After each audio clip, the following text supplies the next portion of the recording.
everybody, and welcome to BPD Update. My name is Steve Strand. I'm the Chief of Police here in the city of Bremerton, and this show is all about one thing, and that is letting you know what we're doing at the Bremerton Police Department, your police department, and what we're doing to serve the community. Welcome again, and by the way, before we get started, I want to mention we're getting a lot of feedback, fortunately, from residents around the city of Bremerton that watch the show. They access information on our website and getting, again, a lot of good feedback from folks. So I'm very, very glad that you enjoy the information we provide you. And again, that's what this show is all about.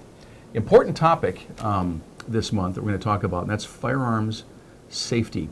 And even if you don't own a gun or keep one in your home, it's great information to know. And if you do have one in your home, it is not only good information to know, it's essential information to know. And with us this month to talk about firearm safety is our operations captain, Tom Wolf. Welcome, Tom. Gee, thanks.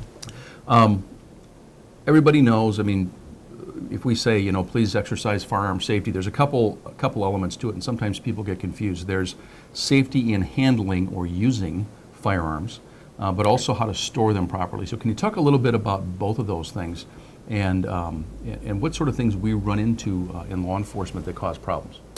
Sure. Probably the first topic is firearm safety. If you're familiar with firearms, we find that most people that have handled firearms for a very long time are typically the most dangerous because they become complacent. Oh, I know what I'm doing. Mm-hmm. And then the people that really don't know anything about firearms and choose to handle them, they're probably right up there as the next most dangerous group. Probably the most common thing that we see at Bremerton Police Department, especially when people have self-inflicted gunshot wounds, is from handling a firearm improperly. And the simple 4 rules, if you always follow these 4 rules, you won't have a problem. The number 1 rule is if you treat every firearm that you ever come across as it's always loaded. If you treat that gun like it's loaded, you'll handle it differently than if you assume it's not unloaded. Second thing is never put your finger on the trigger of the firearm until you're ready to fire it. If you follow just those 2 of the 4 rules, you're never going to have a catastrophic problem. Third thing is never point your gun at anything you're not willing to shoot. So in other words, if you have it in your home, there's probably nothing in your home that you're willing to shoot, so don't point it at things. If you have to unload a gun or something, take it to a fireplace out in the garage and point it into some phone books, somewhere safe to point that gun that if it does go off, you'll be okay. For police and professionals, that looks like when we're dealing with a suspect and we have to have a gun out, we won't point it at them unless they present a threat, so we keep it pointed at the ground where it's safe. When we're on the range, we point it at a backstop or a target, but never at anything that we don't want to destroy. And can I just interrupt for a second? Interesting you say that, and I'm thinking back to when I first became a police officer. I was 22 years old and first, understood that I needed to use firearms for my job and handling firearms. And it becomes second nature after a while, and your point is really well taken. Even right now, you're holding that handgun, which has the rack or the lock, it's locked back, so it's very obvious that it can't be fired, it's empty. But even so, it would never occur to me to point a handgun, even when you're handling it, you're taking it apart at the range, even something that's obviously unloaded, or frankly, even a firearm that isn't a real one, maybe it's a replica or it's a model of some sort. It just becomes second nature that you never, ever, ever point it anywhere where people are, and that to me is probably the most important takeaway I get from this is, again, it's become second nature, but I've been doing this job for 26 years. A lot of people go out and say, I want to get a firearm for self-defense or a firearm for target shooting or whatever the reason is, and they bring it into their home. That to me is the most important takeaway is always assume it's loaded. Always, always, always. And as you mentioned, when there are problems, it's when people don't assume it's loaded, and it is, or when they put their finger on the trigger and they aren't ready to shoot something and something happens. Very briefly, if you could, and again, just to sort of underline why this is so essential and so important, without telling a lot of horror stories or war stories, what kinds of things happen? What do we run into? The two most common things, and especially with pistols, are when people go to work, and just so our viewers, for demonstration purposes, this gun is unloaded and I have no live ammunition here.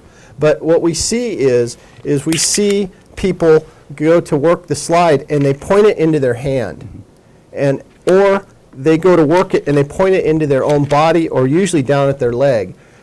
They're not aware of where that barrel is pointed. That's the biggest thing.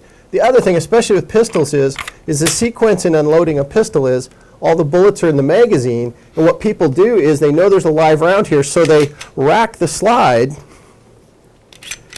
But what they've done is they've taken the bullet that was in the chamber out, but they've loaded one more in. So even though I've taken the magazine out, they've put one more bullet in. The proper sequence is to take the magazine out and then take the bullet that was in the chamber out and then inspect the gun.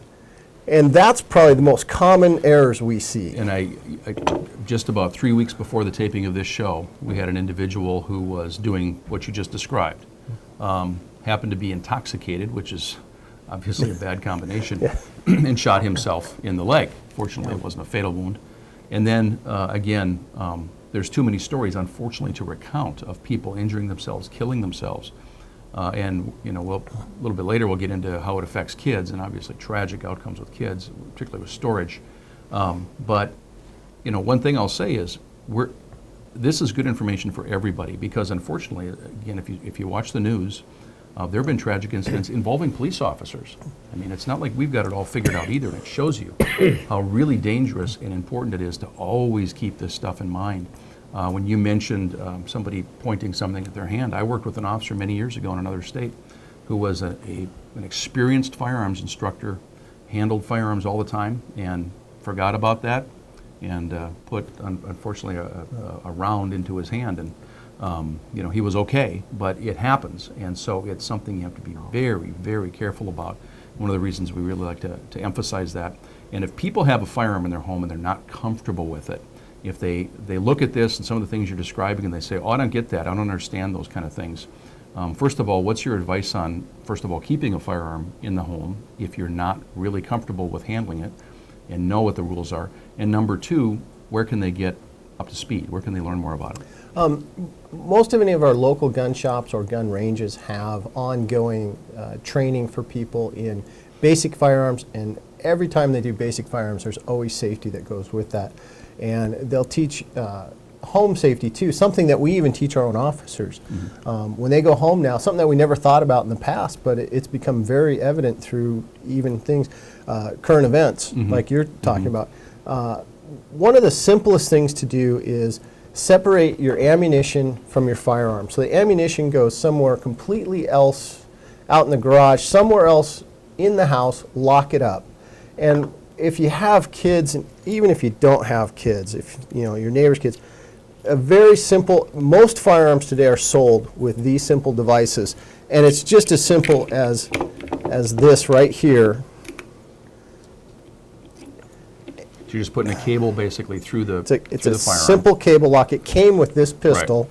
And you can do the same thing for a long gun, just to make it so that it can't be fired. Ammunition can't be put in and it cannot be fired. This is a great point. Sometimes I'll have people ask me, what's the best way to secure a firearm if I have it in my house? And a lot of people talk about gun safes, which are, and generally the heavier the better.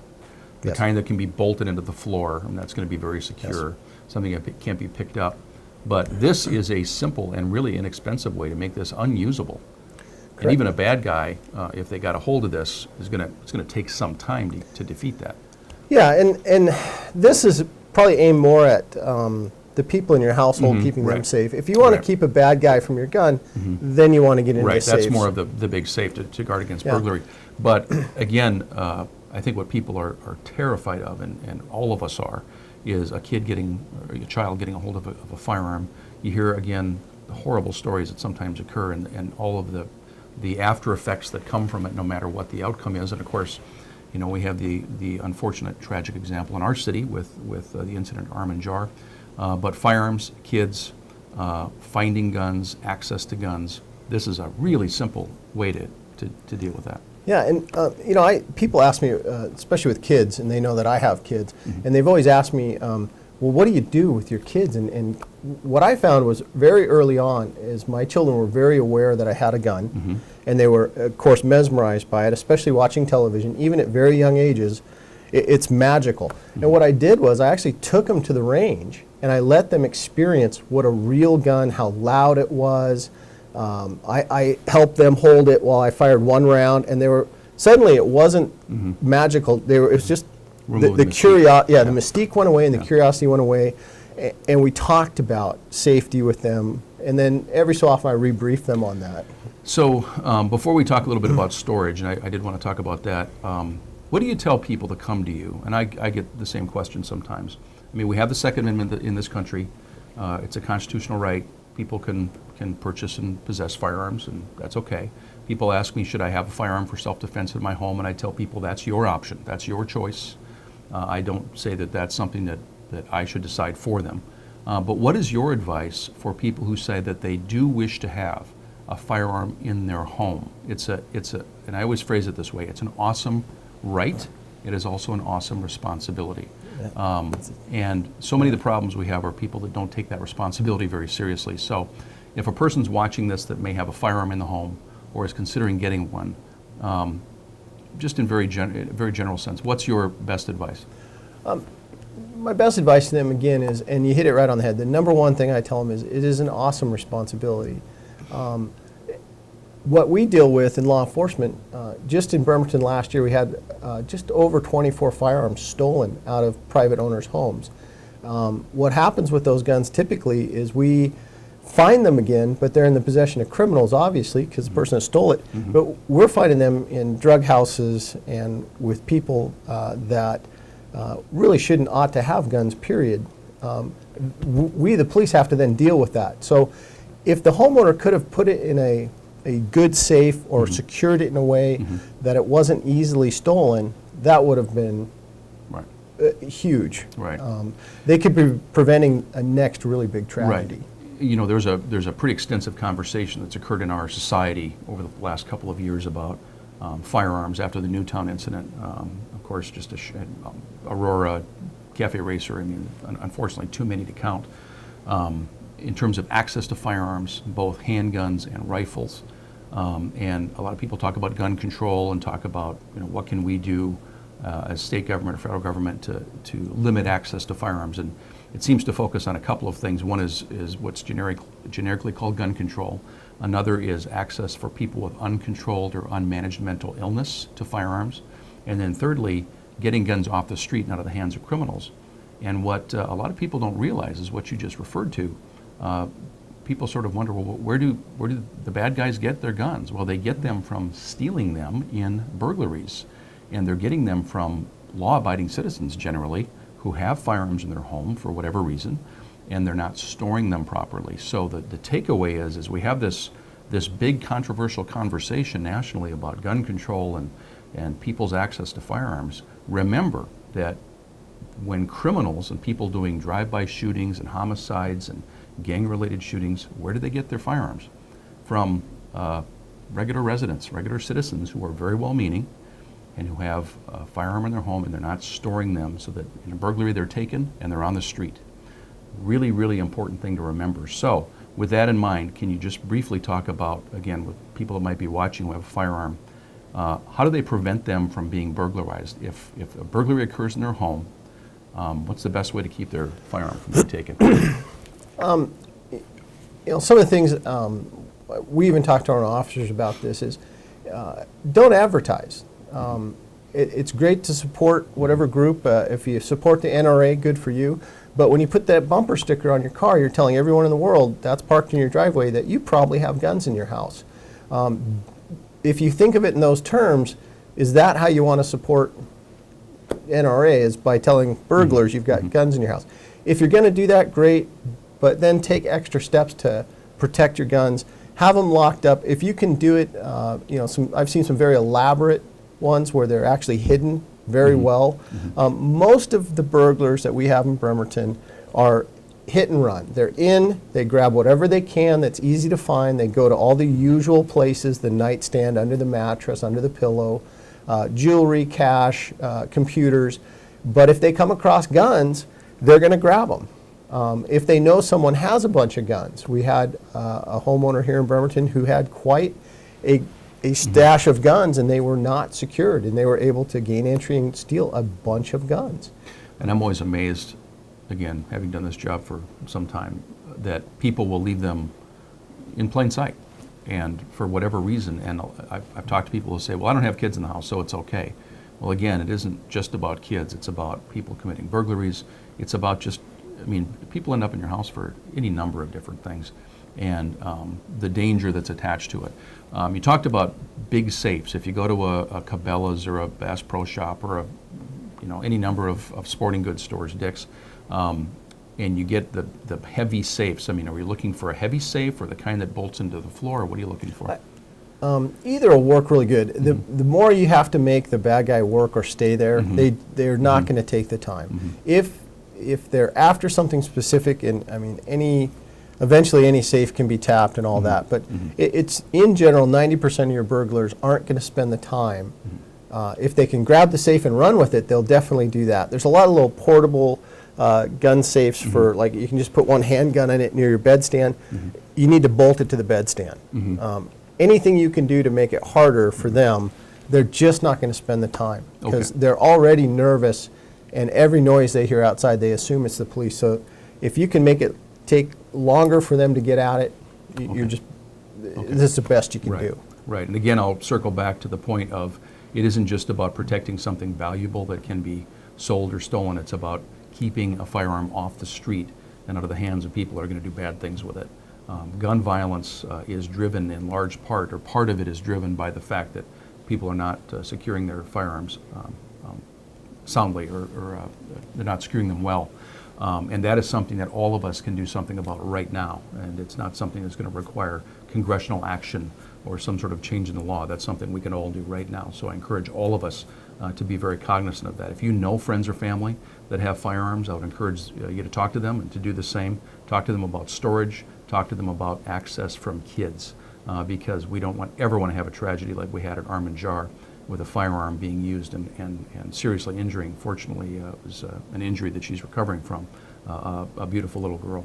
So something that we all feel strongly about, something that's really, really important. And one thing I'll add is if people have questions that maybe we haven't answered, a specific question about something that pertains to this, is that something that they can contact you about? Oh, absolutely. I love those kind of calls. Okay. It's great. So we'll have the email address for Captain Wolf, phone number, and also just look on our website anytime.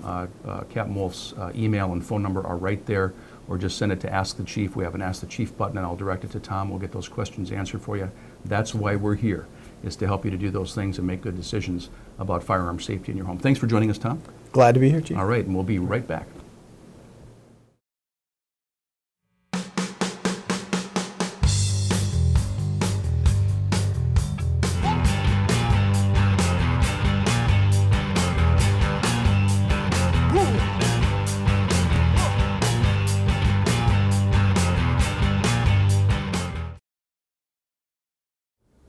Well, as we usually do, we'll finish up this month's BPD update with some news and information about what's going on around the department. This is also some of the same information that we give to the City Council at a monthly presentation that we do each month for the Bremerton City Council. So if you watch Bremerton City Council meetings, you can also have access to a lot of this information. We like to take a look at statistics, a couple numbers without getting too deep into numbers, but this is the set of statistics from October of 2013. So we're going to compare October of 13 to October of 2012, the same month the year before. You can see that the number of reports down just 1%. This one's been interesting. We've been tracking this for the last several months, and the number of reports taken by the Bremerton Police Department is right around 1,000, give or take 50. I mean, it's an amazingly consistent month to month. The number of arrests was up 7% compared to the same month last year. You can see that domestic violence, unfortunately, went from 20 to 31, so an increase there. Burglary arrests down 75%, and DUIs, as you can see, up 54%. And again, I mentioned this before, but that has a lot to do with emphasis patrols. Night of 1,000 stars during the holiday season is something that's coming up as well. So emphasis patrols have a lot of effect on DUI arrests. The next thing I want to talk about was just sort of under the heading of keeping the community informed. You're watching this program either on the BCAT channel or on the website. We make it accessible in a lot of different formats because we want you to know this information. We want to reach out and make sure that you know what's going on. around Bremerton and with your police department. So one of the things we do besides this show is a newsletter that is published now once a week. Has a few specific cases and significant cases. We have a lot of incidents or cases that we sort of title, "You Can't Make This Stuff Up." The element of law enforcement that makes it an interesting job, and that is, again, you can't make it up. Fact really is stranger than fiction. You can sign up for the newsletter if you haven't already at our website, the Bremerton Police Department website, which is also accessible through the city website. So just Google us, it'll come right up, and you can see there the way to sign up for the Chief's newsletter. We'll send it out to you automatically every week until you tell us not to do it anymore. It also has on there ways to ask questions of us and to give us feedback. We also have an Ask the Chief button on our website. If you have any question about the police department, about law, anything you may be curious about, we now have a button that'll specifically get a question directly to us. As I mentioned, we do this show, of course, every month, and hopefully you're able to watch it each month. And then, of course, as every department does, we have appearances with officers, detectives, as well as myself. And there's a picture there on this slide of doing career day at Naval Avenue Elementary with second graders. Another incident or another great example of reaching out to the community I wanted to mention was on October 26th. This is something that started from a conversation that Mayor Lent and I had with a parent in Bremerton who said that her teenage son, as well as other teenagers that she knew, unfortunately, too many of their contacts with us were either very limited or were sometimes negative. It was something very, very quick. Sometimes, again, a negative interaction, and she was looking for ways to increase positive interaction between police officers and kids. And from that, conversation started, and that culminated in a basketball game that was held at the Sheridan Community Center on the 26th. And you can see here a picture of a number of our officers who participated. And this was before the game started. That's why they look well rested. But this was a very competitive game that involved not just teenagers, but also adults that regularly play basketball at the community center. And they're very, very good. And these officers acquitted themselves well.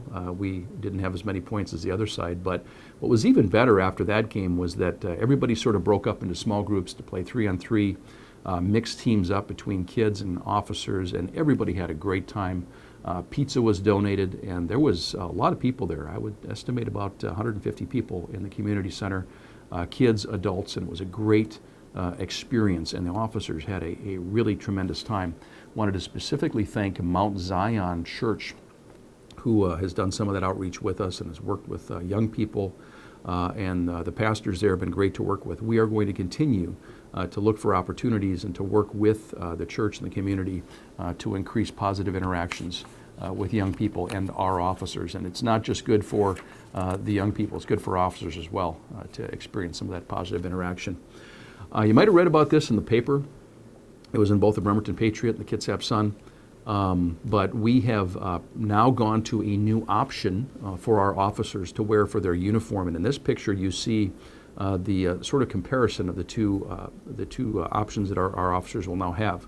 We have traditionally worn the traditional uniform, which is the uniform I'm wearing right now.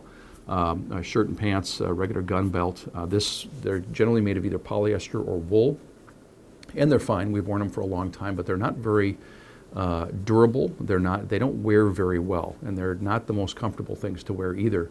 And if you go under a vehicle or through some blackberry bushes, they're very quickly ripped up, and we have to replace them. They're not cheap, and a full set of uniforms for a new officer cost us about $400, almost $500. And again, we replace them quite frequently. We have to get them dry cleaned on a regular basis. Our dry cleaning bill is just under $10,000 a year. It's not cheap. But again, it's worked fine for us for many years. Over the last 10 years or so, a lot of departments have provided as an option something like a jumpsuit, which is sort of a one-piece jumpsuit. And for a while, some officers went to those in years past, and I have to say they looked a little bit tough. They didn't look very professional. I sometimes said that they looked a little bit like Barney. I mean, they were like kind of baggy. They looked like just sort of a coverall that you'd change oil with on your car. But the newer ones are tailored much better, have much better materials, and they're now made by a firm, a local firm in the Tacoma area that, again, they're tailored specifically to the officer. They're very, very durable, and just the quality and the appearance have vastly increased in the last couple of years. So we've now provided this as an option for our officers, and many of our officers will be going to these over the next several months. So you'll see officers wearing these. The easiest way to tell the difference is there's a large panel on their back that says police in big reflective letters, and that's my favorite part of this change in terms of the visibility, making sure that people know who your officers are, that they're very visible to you, and at night it's going to light up. So if an officer is out on a traffic stop or somewhere in a dark area, that reflective police is going to be something that's very, very apparent. So it's good for officer safety, and it's good for you as residents and citizens to know who's a police officer, who is not, and that person in that uniform is a police officer, and you know exactly who it is. And also I should mention that it's not driven just by cost, but the cost of these is comparable to a regular uniform, and they are much more durable. We expect them to last much, much longer, and to save the taxpayers some significant funds over time as well. Next thing I wanted to talk about was something we called Movember. Movember is a sort of a global effort right now. I think it started in Australia many years ago, where men would grow mustaches for the month of November in recognition of fundraising for what was, I think, specifically prostate cancer, awareness and fundraising for prostate cancer. Our version of that at the Bremerton Police Department, we're calling it Movember as well, is we allowed the officers to wear goatees or beards during the month of November. That's normally not allowed. Uniformed officers cannot wear beards. But we allowed it for the month of November if they made a contribution to Kitsap Cancer Services. And you see here Officer Mike Nelson presenting a check to the director from Kitsap Cancer Services. We raised over $800 for Kitsap Cancer Services, and you can see as well that even our female staff joined in with at least wearing a goatee and a beard, at least for a couple of hours when we made the presentation to Kitsap Cancer Services. And again, something that we were glad to do, and it was just sort of a fun way for us to become involved and to help out a very, very important effort. Kitsap Cancer Services, I should mention, provides real-world, day-to-day help for people going through chemotherapy and treatment for cancer, and it's a great organization. We're glad to help them out. Very, very significant development that we've been working on for months is it finally culminated in December when the City Council approved the interlocal agreement with the Bremerton School District for the placement of a school resource officer in the Bremerton School District. That's going to start right after the first of the year, in January of 2014. One of the first things I did when I got here, almost a year ago now, was to talk to the then superintendent, Flip Herndon, with Bremerton School District, and just to ask basically, would you be interested in getting a school resource officer back into the high school and into the schools here in Bremerton? And he said he would. We had one years ago here in Bremerton, but it went away with budget cuts.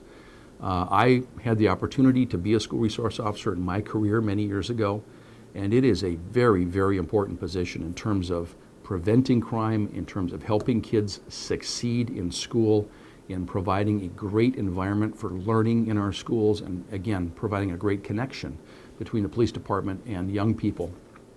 And again, this all sounds nice. In the real world, it really works. I've seen it because I was able to do it. I had the privilege to do it for many years in my career.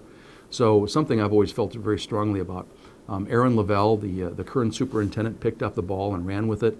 The board from the Bremerton School District has worked very closely with us. And again, they are providing a significant financial contribution for the salary and benefits for the person who will be hired as a school resource officer. That person's already been selected by a panel that included the school district, and Detective John Bogan will be the school resource officer again, starting just after the first of the year. So a really good outcome, and something I really appreciate. Just a great partnership with the school district. Excuse me. And finally, one more thing I just wanted to mention, and again, you may have seen this in the paper. There was a little story about this about a month and a half or 2 months ago.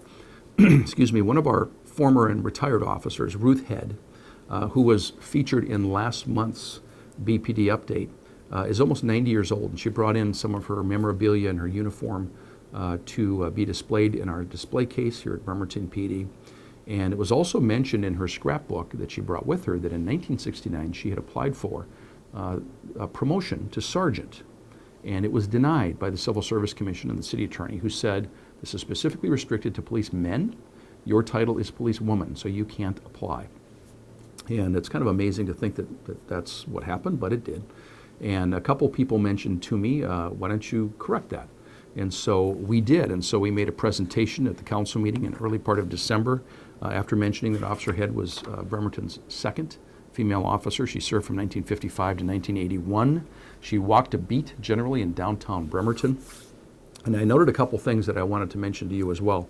And I'm getting this directly from the Bremerton Police Department manual that was given to officers.